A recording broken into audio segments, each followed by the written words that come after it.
And so we are in line 2 finally.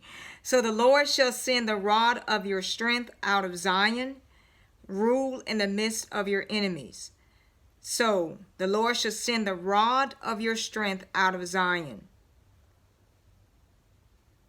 Talking about, referring to Jesus. The Lord shall send, and the capital Lord is God. God shall send the rod of your strength out of Zion. All right. So he's saying this to Jesus. And so that sends us to Romans 11, 26 and 27. That says, and so all Israel will be saved, as it is written, the deliverer will come out of Zion, and he will turn away ungodliness from Jacob. For this is my covenant with them when I take away their sins. And so, and God's going to do that. God is going to save Israel. They're going to have to go through a lot of things, but in the end, he's going to save them. Only God can save them. And so, and that just to corroborate, the Lord should send the rod of your strength out of Zion. And so, and Jesus is going to be the deliverer.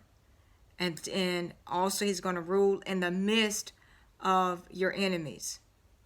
So the Lord should send the rod of your strength out of Zion.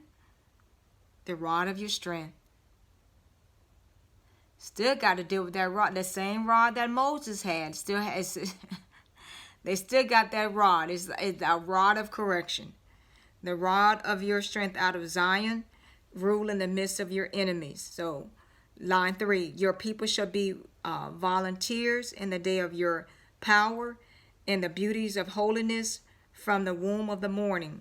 You have the dew of your youth. The Lord has sworn and will not relent. You are a priest forever according to the order of Melchizedek. Or Melchizedek. All right, 3. Your people shall be volunteers in the day of your power. So your people shall be volunteers in the day of your power. And so that in 3a right there, it sends us to Judges 5:2. This is a short little psalm, but I'm telling we all over in the Bible pretty much.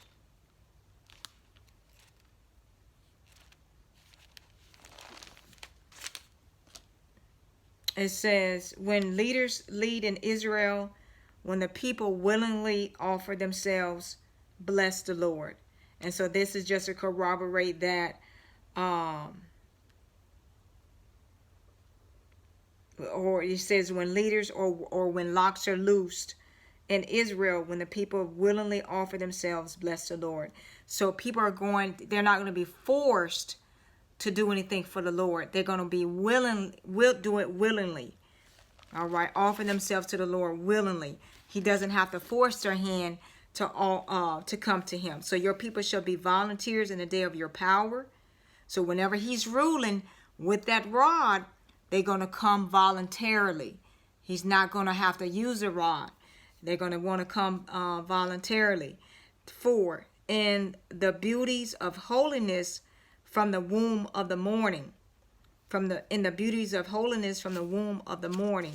And so that sends us to Psalm 96:9. That says, "O worship the Lord in the beauty of holiness. Tremble before him, all the earth." And so, and that sends us to Psalm 29:2. I'm just going to read that. See what it says. It probably is going to give us the same wording.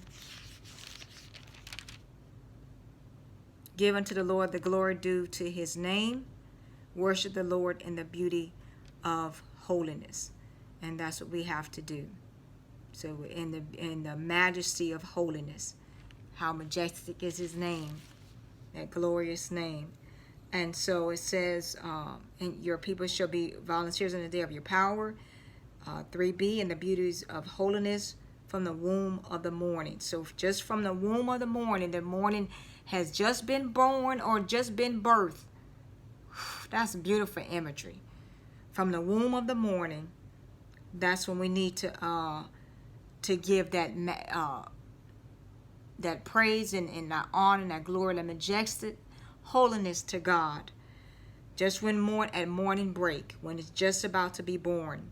Then it says you have the dew of your youth. And now it's using all this imagery, the dew of the youth. Notice that when in the morning when you wake up, you have dew all over the place. So it says, so the dew of your youth, that refreshingness.